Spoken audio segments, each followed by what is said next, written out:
a los que menos ganan, a los más pobres. Por eso hemos invitado esta mañana a la economista Paola del Carpio para analizar esta situación. Paola, nos has traído unos cuadros que nos van a ayudar mucho a entender lo que ocurre. Así Paola, es. antes que nada, feliz año. Feliz año, Pedro. Gracias por la invitación. Bueno, vamos a revisar qué ha pasado a lo largo del 2022 con los precios en la economía. Ahora, hay una palabrita, inflación, que muchas veces no se entiende bien. ¿Qué es la inflación y qué nos has traído acá? La inflación es el aumento persistente en los precios de la economía, no solo en uno, en dos productos, sino en la mayoría de los productos de la economía, los precios aumentan de manera persistente. Y eso es lo que ha venido ocurriendo, en realidad, desde el año 2021. Este cuadro parte desde el inicio de 2021, que aún estábamos dentro de lo que llamamos el rango meta. Nosotros somos un país que tiene una meta de inflación de entre 1 y 3%. Esperamos que los precios sí, porque la economía sube, entonces los precios también suban un poquito entre 1 y 3%. Y a comienzos de 2021 estábamos dentro de esa situación, 2.92. Luego a partir del mes vienen algunos hechos foráneos, ¿no? Así es. Diferentes cosas que tienen que ver con la pandemia, con los estímulos monetarios al inicio. Desde junio del 2021 empezamos a salirnos del rango meta y desde entonces todavía no hemos regresado.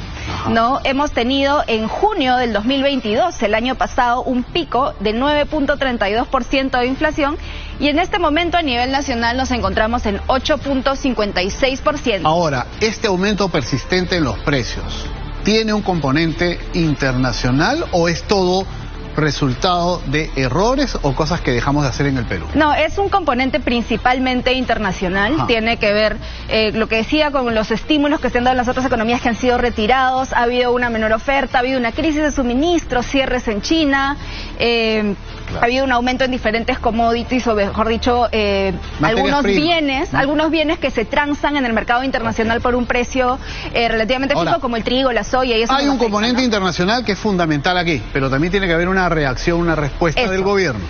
Nosotros no tenemos, o sea, nuestra acción no tiene tanto poder, salvo por el lado del tipo de cambio quizás, pero no tiene tanto poder sobre lo que pasa en este momento con la inflación, pero sí sobre cómo la inflación afecta a los hogares.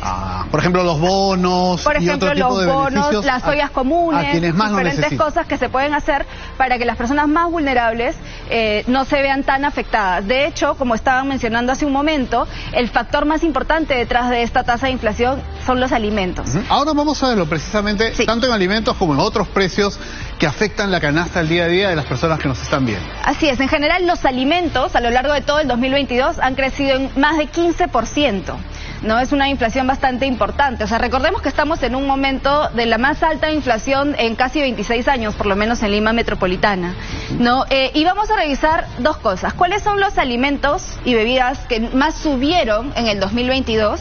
Y luego aquellas cosas que no solo más subieron, sino que son las que pesan más en la canasta de consumo, que nos afectan más.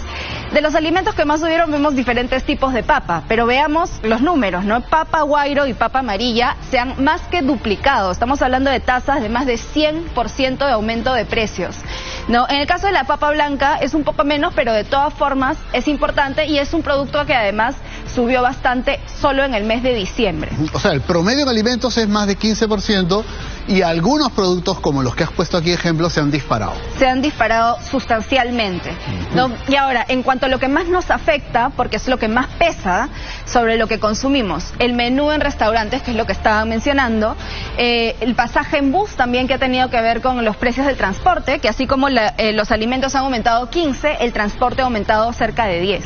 Y esto se siente porque la gente, cuando nosotros salimos a la calle y pedimos opiniones, claramente habla mucho de el aumento en los pasajes y en el menú que consume, el desayuno que se toma en la mañanita para ir a trabajar, porque a veces no hay tiempo, o es más barato, entre comillas, comprarlo ya hecho. La quinoa, el pan y luego el almuerzo, propiamente el menú. Y ahí tenemos varios ejemplos, ¿no? Así es, y bueno, también los huevos y la electricidad residencial sabemos que han aumentado bastante.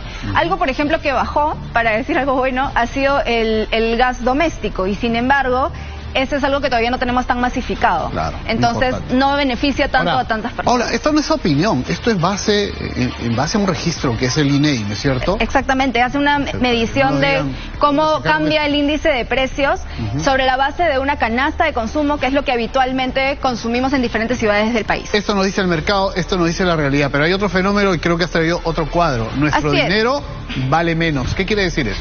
A ver, Cuando tenemos la misma cantidad de dinero, digamos, sin tener en cuenta lo que haya ocurrido con los ingresos de los peruanos, cuando tenemos la misma cantidad de dinero, pero tenemos que pagar más, en la práctica lo que pasa es que podemos comprar menos con ese dinero que tenemos. O sea, tengo 1.200 soles. Soy una familia que uniendo ingresos del papá y de la mamá, llegamos a 1.200, 1.400 soles.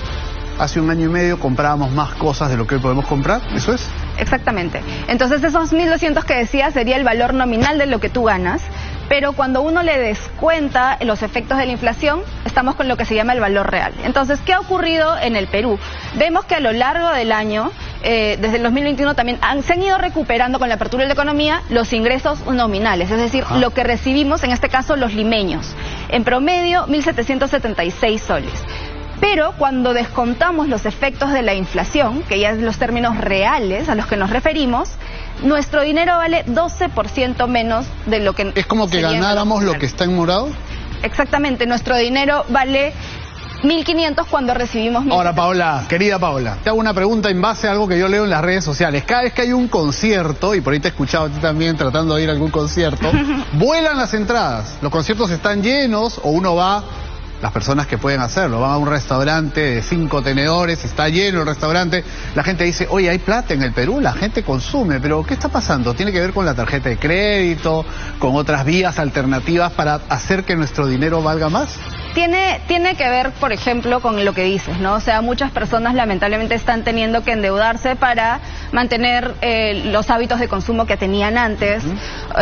Y también muchas personas están teniendo que trabajar más o ajustar por otro lado, ¿no? Hacer más horas o tratar de vender más de lo que vendían para llegar. Tienes otro cuadrito que me parece va a ayudar a situar un poco esta visión desapasionada, esta es una visión apolítica de lo que ocurre con los precios en el mercado, porque aquí no se trata de cargarle la responsabilidad a uno, sino entender cómo este fenómeno está golpeando en todas partes. Exactamente, y creo que es importante que cerremos con un poco de realismo de lo que viene ocurriendo en el mundo. Como veníamos diciendo al inicio, los temas que tienen que ver con la inflación en este momento son principalmente internacionales y no solo le han golpeado al Perú, sino en realidad a prácticamente todos los países del mundo. Si nos comparamos con otros países, digamos, en noviembre, porque ese es el último dato que tenemos para todos estos países, Perú estaba cerca de 8,5% de inflación, pero países como Colombia y Chile tenían inflaciones de 2 cifras.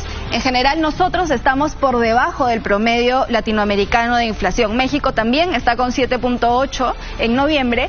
Y si nos comparamos ya con economías más grandes que también están en problemas, Estados Unidos con una tasa de 7,1%, que en este momento vemos cómo su Banco Central está tratando de ver qué hace con esa tasa de interés que a nosotros nos afecta finalmente al tipo de cambio. Claro, para reducir su inflación, y la eurozona, que ha sido muy afectada por el conflicto de Rusia y Ucrania, con una inflación en este momento de 10%. Claro, vemos, por ejemplo, cómo se ha disparado el precio de la calefacción, que no es un problema que tenemos en el Perú, por ejemplo, aunque tenemos otros problemas. Bueno, Paola, muy gráfico, muy ilustrativo, nos das mucho para conversar, nos das mucho para entender lo que está ocurriendo, y sí para pedirle al gobierno, este gobierno de la señora Dina Boluarte, que tiene un ministro de Economía, además abocado ahora estos temas, a que hay estrategias alternativas enfocadas en los que menos tienen, que son los que más sufren cuando los precios se disparan o crece la inflación. Ayer teníamos acá a un ministro que nos hablaba de un apoyo directo a las ollas comunes, pero no es suficiente, vamos a estar muy atentos. Paola, como siempre, gracias. Gracias, ya nos vemos. Y buen año, que tengas un gran año. Igualmente. Todos los peruanos merecemos tener un gran año. Son las 7:48 y...